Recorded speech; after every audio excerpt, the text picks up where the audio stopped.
Next, I have the pleasure of introducing our keynote speaker. Dhaliwal was elected chair of the Metro Vancouver Board in November of 2018, following a decade as a board director of Metro Vancouver and 16 years as a City of Burnaby councillor. He has also served as president of both the Union of BC Municipalities and Lower Mainland Local Government Association, and worked with the Federation of Canadian Municipalities as the chair of the Standing Committee for Municipal Finance, as well as Infrastructure and Transportation Policy. Prior to local politics, Sab enjoyed a long career in the private sector, working in information technology at TELUS. Sab has been recognized by the Government of Canada, the University of British Columbia, and the Goa Family Charitable Foundation, the Fiji Association of British Columbia, and the Chetna Association of Canada for his outstanding services to the community. Please welcome Sab Dhaliwal to the stage.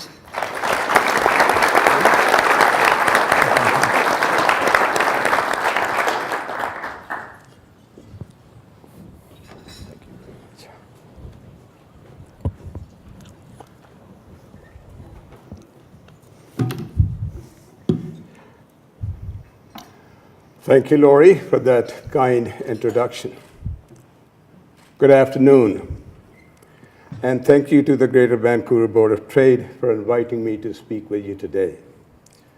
I would also like to thank the event sponsors and everyone here to come out and support the Board of Trade, as well as giving me the opportunity to speak with you or to share our plan with you. It's my distinct pleasure to represent Metro Vancouver as the chair of the board of directors.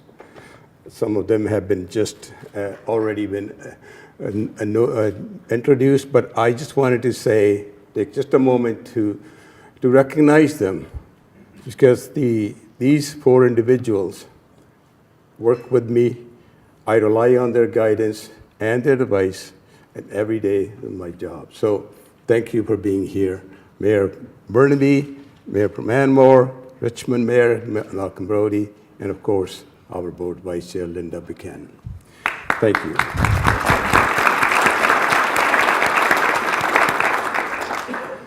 Today I will give you a snapshot of our major investments the regional district is making over the coming years to strengthen the foundations upon which the future of our region will be built.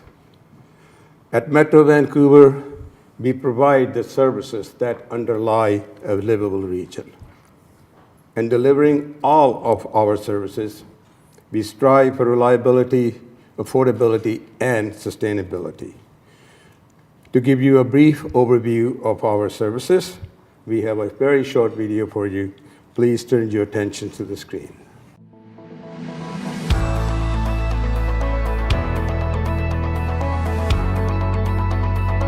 Our region is marked by striking diversity.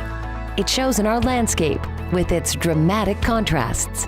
It shows in our ecosystems, which range from beach to bog to forest. And it shows in our population, multicultural, growing, and dynamic. Metro Vancouver provides residents with the regional services that are vital to sustaining our quality of life now and for the future. It all began in the 1880s with two regional challenges: how to get a steady supply of water from the mountains to the emerging cities of the Lower Mainland, and how to dispose of wastewater. The solution was found in regional cooperation for the delivery of core services. Today, more than 130 years later, Metro Vancouver provides the foundation for our livable region. Metro Vancouver's 21 municipalities, 1 treaty First Nation, and 1 electoral area all work together as a federation on 3 key responsibilities: planning for the future, acting as a regional forum, and delivering core services, which creates economies of scale and cost efficiencies for our members. One of those services, regional planning, is overseen by the Metro Vancouver Regional District. The strategy that shapes regional growth, Metro 2040, was developed in partnership with our members, with Metro Vancouver providing policy research, data analysis, and administration of the plan.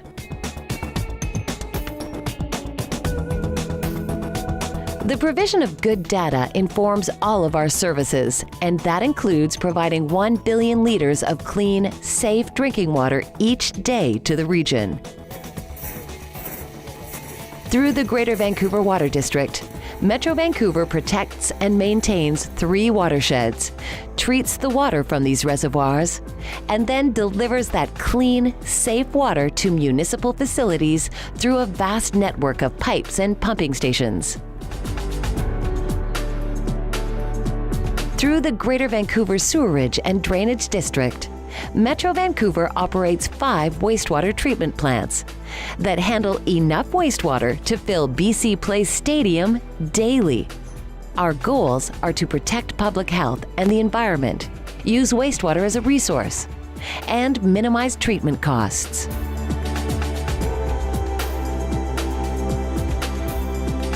Metro Vancouver measures and regulates air quality through a network of monitoring stations and leads climate change actions with its Climate 2050 strategic plan, which will guide our region's policies and collective actions to transition to a low-carbon future.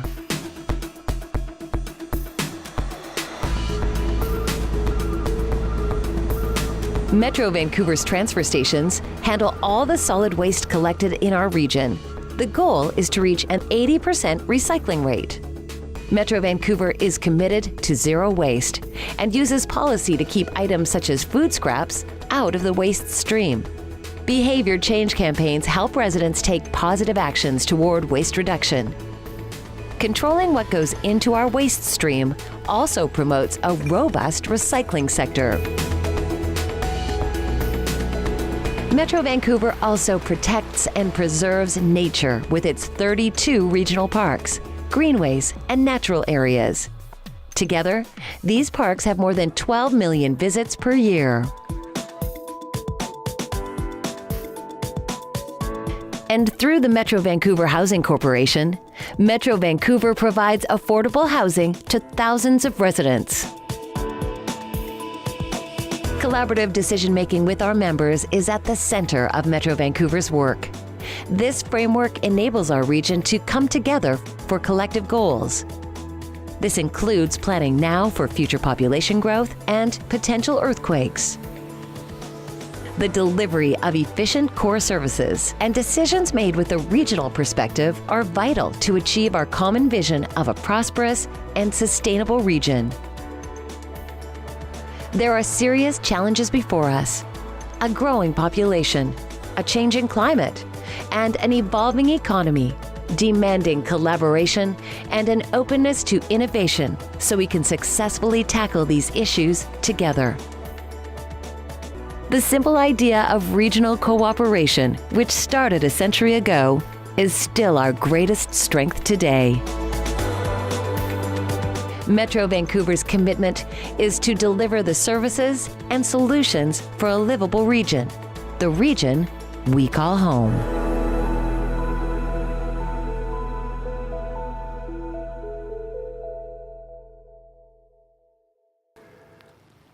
Services and solutions for a livable region is not just a tagline for us.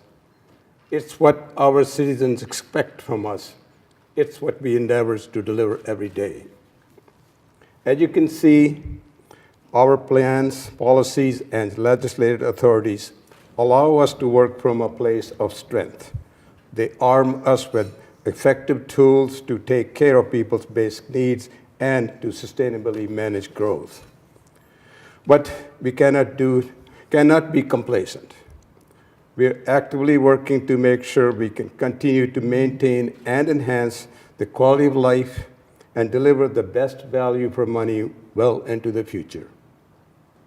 A broad overview of our approach is summarized in the 5-year outlook available on your tables. It brings into focus a near-term financial plan to complement a long-term vision for the region. This plan was developed in response to 4 critical drivers that put pressures on us and require smart, timely investments. We are on track to welcome 1 million more people by 2040. Our utility systems and other services need to keep up with the demands presented by this growth. It's also absolutely critical that we upgrade our infrastructure to be more resilient against natural disasters and the impacts of climate change. And then there are the major projects that are driven by new federal regulations. The cost of addressing these inevitable pressures will result in an annual increase of $43 to the average household for the next 5 years. These are vital investments to better position the region to face an increasingly uncertain future. The central tenet to our financial planning strategy is financial sustainability. This requires our utility and regional services to be delivered with an adherence to sound fiscal policies that balance long-term financial health with affordability for ratepayers. This includes our financial management policy, which looks toward funding necessary growth-related projects, and our recently adopted asset management policy, which helps us better maintain critical assets. Financial sustainability, coupled with investments in our vital services, will allow us to preserve the quality of life in the region for generations to come. And when we can ensure that these services will be available to our children and grandchildren, that is true value for money. Now let me give you a few examples of our major projects that you will be seeing in the near future. Water services are in the midst of massive infrastructure program to upgrade several major marine crossings that connect the 3 watersheds to the growing communities in the region. The Second Narrows and the Anasis water supply tunnels, expected to cost nearly $500 million apiece, are being built to increase capacity and improve system resiliency. Looking further out, expanding supply from the Coquitlam Reservoir will help us meet our water needs well beyond the mid-century. Water Services Committee is chaired by Mayor Malcolm Brody. On the liquid waste side, major projects are slated for all 5 of Metro Vancouver's liquid waste treatment facilities.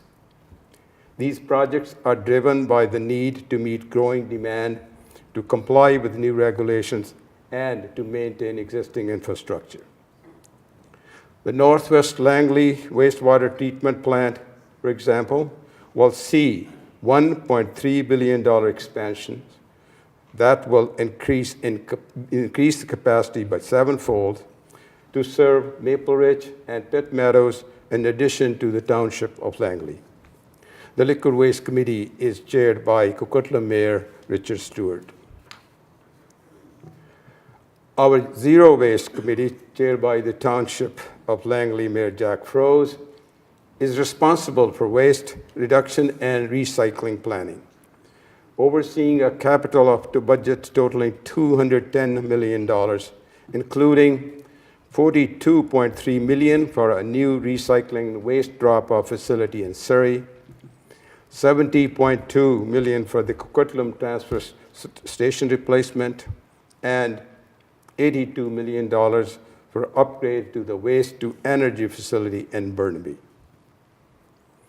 The Regional Parks Committee, chaired by Village of Anmore Mayor John McEwen, is planning a capital investment of approximately $80 million over the next 5 years in new land acquisition, development, maintenance, and improving access to our regional parks. These are significant numbers, and they reflect the scale at which Metro Vancouver operates. Such investments do more than improve the provision of services. They also contribute to the regional economy. According to the Federation of Canadian Municipalities, every $1 billion invested in local infrastructure creates about 18,000 direct and indirect jobs and $1.6 billion in economic growth.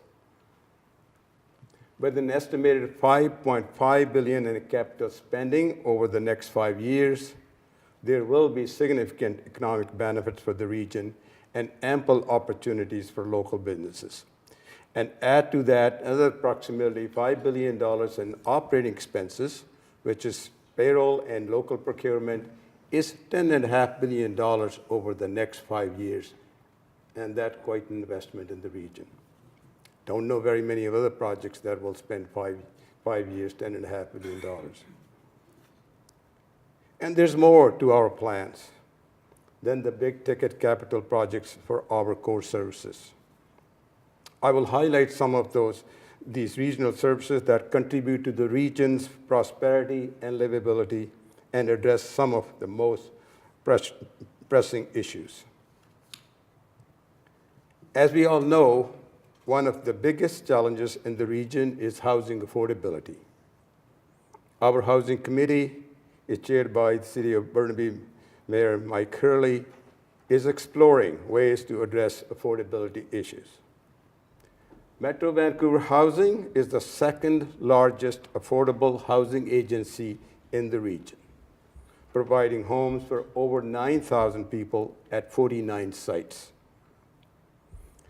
We offer affordable rents at both a below market and rent geared to income basis for middle and low income households. But because Metro Vancouver Housing is funded primarily by tenant rents, we are aggressively seeking partnerships with other orders of government, nonprofits, and the development community in order to expand this service. Many of you in the room are familiar with Metro Vancouver's regional planning function. Our regional growth strategy is called Metro 2040. It provides a big picture, strategic planning framework for Metro Vancouver and our member jurisdictions. As we know, the world is changing at an ever-accelerating pace, and we are now seeing potential gaps in the plan that need to be addressed if we are to remain one of the best places to live. Our regional planning team is now in the process of conducting a series of policy reviews to better understand these gaps. The objective is to develop and adopt an updated regional growth strategy, Metro 2050, before the end of the year 2022. Key to this update is the work of the Regional Industrial Lands Task Force, chaired by Delta Mayor George Harvey. It brings together elected officials and key stakeholders listed on the screen. This task force will guide the development of a regional strategy to ensure we have sufficient industrial lands to meet the needs of a growing and evolving regional economy through to 2050. Another planning project, the Phase 2 Transit-Oriented Affordable Housing study, was just released.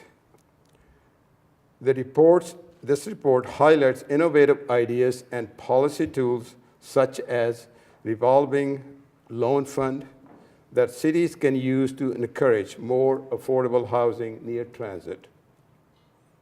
We've also entered into closer planning partnership with TransLink to better align land use planning with transportation planning as they're inextricably linked. The timing could not be better. Both Metro Vancouver and TransLink are in the midst of updating their long-range plans, and there is a close alignment at the political level. It's worth noting that Jonathan Cote and Jack Froese, chair and vice chair, respectively, of the TransLink Mayor's Council, are also the chair and vice chair of Metro Vancouver's Regional Planning Committee. Very recently, our two agencies collaborated to develop a set of long-range growth and transportation scenarios, which highlight 4 divergent yet plausible futures. They took into account traditional planning considerations like demographic shifts, immigration policy, and real estate trends, as well as emerging issues like automation, artificial intelligence, alternative energy, as well as the potential global economic shifts and the inevitable impacts of climate change. Each scenario carries its own implications for the regional population, the economy, where people live, and how they travel. The point of this exercise was not to choose one preferred scenario or another, but to test the resiliency of our plans against several different potential futures. If this interests you, read the Regional Long-Range Growth and Transportation Scenario Summary Report. It's available on Metro Vancouver's website. Starting this month, Metro Vancouver and TransLink are collaborating in a broad public engagement process, one that invites residents and stakeholders to discuss what's important to them as they look to the future of the region.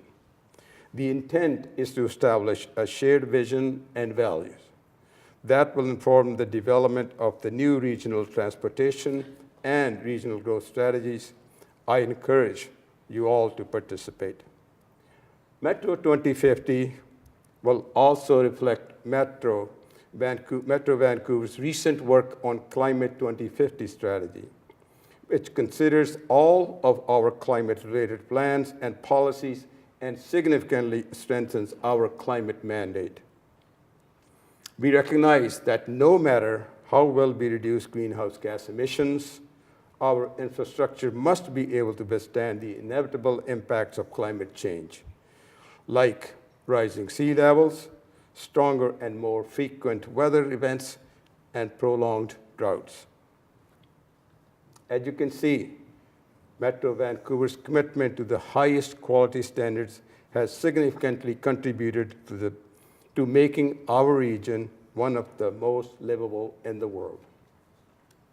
For this distinction, I wish to express my thanks to the capable and very professional staff of Metro Vancouver for their dedication and energies towards serving the region. Commissioner and Chief Administrative Officer Carol Mason is largely responsible for Metro's success. Her calm and inclusive leadership style is big inspiration to the staff, the board, and the 23 member jurisdictions. Thank you, Carol. We are going to miss you. Collectively, we have accomplished a lot. I'm encouraged that all orders of government are now at the table and working together to overcome issues around affordability and equity. The issue of climate change, however, is extremely complex. According to a recent report by Environment and Climate Change Canada, our country is warming up at twice the global rate. Another recent report published by the United Nations projects that 1 million species of our planet are threatened with extinction because of humans. These are critical, shocking findings by scientists. The problem cannot be fixed by governments alone. All of us, the citizens, the businesses, and the governments, must be united in our resolve to combat climate change by taking bold actions now. Collaboration is vital to our continued success as a region. The Board of Trade has been a key collaborator in the Regional Prosperity Initiative. We look forward to continued collaboration with the business community as we look for ways to improve the prosperity and livability of our region. Thank you very much for your attention, and I look forward to further discussion on our priorities for the next 5 years.